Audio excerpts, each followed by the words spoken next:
کیا تم نے کبھی سوچا کہ ایک سجدہ نہ کرنے سے ہمیشہ کی لعنت کیسے مقرر بن گئی؟ کیا ایک لمحے کی نافرمانی ہمیشہ کی تباہی کا سبب بن سکتی ہے؟ وہ کون تھا جو عبادت میں بلند تھا مگر غرور نے اسے گرا دیا؟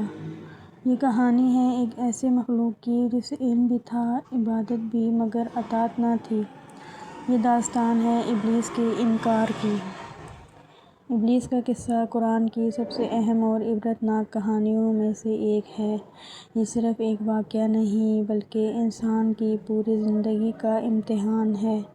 یہ ہمیں سکھاتا ہے کہ ان کے باوجود نافرمانی کیسے تباہی لاتی ہے۔ یہ ہمیں خبردار کرتا ہے کہ غرور انسان کو اللہ سے دور کر دیتا ہے، اور یہ ہمیں دکھاتا ہے کہ شیطان کی دشمنی کب اور کیسے شروع ہوئی۔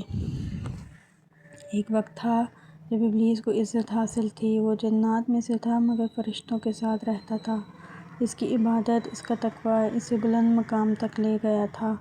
وہ اللہ کی بارگاہ میں جھکنے والوں میں شامل تھا۔ سالوں نہیں بلکہ صدیوں کی عبادت اس کے نام تھی۔ ہر حکم پر سر جھکانا اس کی پہچان تھی۔ لیکن دل کے اندر ایک خاموش بیماری پل رہی تھی، ایک ایسا زہر جو وقت آنے پر ظاہر ہونا تھا۔ پھر ایک لمحہ آیا جب اللہ نے ایک عظیم اعلان فرمایا، میں زمین میں ایک خلیفہ بنانے والا ہوں۔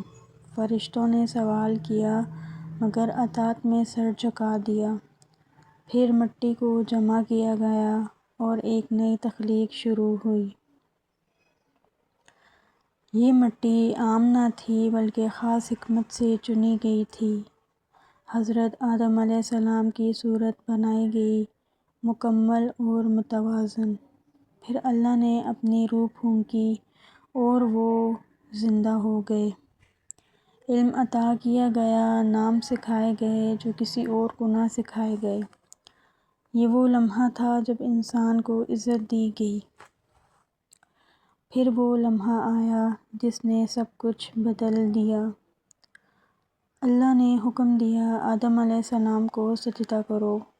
یہ عبادت کا سجدہ نہ تھا بلکہ احترام کا حکم تھا۔ تمام فرشتے فوراً جھک گئے، کوئی تاخیر نہیں، کوئی سوال نہیں۔ لیکن ایک تھا جو کھڑا رہا، وہ تھا ابلیس۔ اس نے سجدہ نہ کیا۔ خاموشی میں ایک بغاوت چھپی ہوئی تھی۔ اللہ نے پوچھا، تجھے کس چیز نے روکا؟ یہ سوال امتحان تھا۔ ابلیس نے جواب دیا اور اس جواب نے سب کچھ واضح کر دیا، میں اس سے بہتر ہوں، تو نے مجھے آگ سے بنایا اور اسے مٹی سے۔ یہ الفاظ غرور سے بھرے ہوئے تھے۔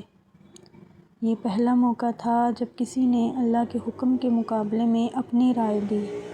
یہ پہلا تکبر تھا جو آسمانوں میں ظاہر ہوا۔ ابلیس نے اپنی عبادت کو بھلا دیا اور اپنے اصل پر فخر کیا۔ وہ سمجھ نہ سکا کہ عزت اطاعت میں ہے، اصل میں نہیں۔ یہی وہ لمحہ تھا جب وہ گرا۔ اللہ نے فرمایا، نکل جا یہاں سے، تو مردود ہے۔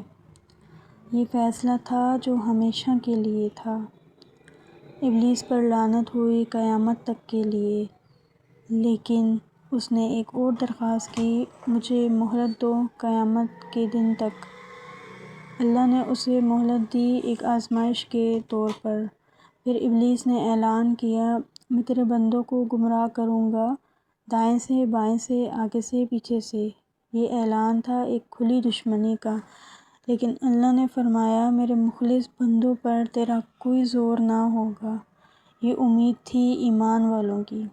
یہ کہانی صرف ماضی کی نہیں، ہر انسان کی روزانہ کی زندگی کا حصہ ہے۔ جب بھی ہم غرور کرتے ہیں، ہم ابلیس کے راستے پر ہوتے ہیں۔ جب ہم کو حکم چھوڑ کر اپنی رائے کو ترجیح دیتے ہیں، ہم خطرے میں ہوتے ہیں۔ ابلیس کی سب سے بڑی غلطی نافرمانی نہیں بلکہ تکبر تھا۔ اس نے توبہ نہ کی بلکہ اپنے گناہوں پر اڑا رہا۔ یہی چیز اسے ہمیشہ کے لیے تباہ کر گئی۔ ہمیں سیکھنا ہے عاجزی، اطاعت اور توبہ، کیونکہ اللہ کے قریب وہی ہے جو جھکتا ہے اور وہی کامیاب ہے جو غرور سے بچتا ہے۔